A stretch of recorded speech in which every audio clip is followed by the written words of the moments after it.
చెబితే ఇంటికి వెళ్ళగానే నా మోచే వెనక్కి విరిచి వీప్ మీద గుద్దుతాడు. ఎందుకు వంక? చాడీలు చెప్పడానికే వచ్చింది, చెప్పు. బాగా పుస్తకాలు చదువుతాడు. అది బ్యాడ్ హ్యాబిటా? చదవటం బ్యాడ్ హ్యాబిట్ కాదు. చదివి ఎదుటి వాళ్ళకి ఇంట్రెస్ట్ ఉందో లేదా తెలుసుకోకుండా క్లాస్ పిక్కుతావే అది. ఎప్పుడు కంప్యూటర్ ముందే కూర్చుంటాడు. ఖచ్చితంగా అది బ్యాడ్ హ్యాబిటే. కార్ స్పీడ్ గా తోలుతాడు. నేను పక్కన ఉన్నప్పుడు ఇంకా స్పీడ్ పెంచి నన్ను టెన్షన్ పెడతాడు. అది సరే, సిగరెట్ మందు లాంటివి అవే లేవు. ఉంటే చంపేయను. ఆయనకి ఇష్టం లేనివేంటి?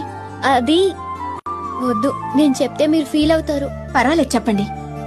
ఆడవాళ్ళు స్లీవ్లెస్ వేస్తే ఇష్టపడడు. గోళ్లు పెంచుకుంటే అస్సలు ఇష్టపడడు. ఆయనకి ఇష్టమైనవేంటి? చెప్పండి. గ్రీన్ కలర్ డ్రెస్ అంటే చాలా ఇష్టం. అందరితో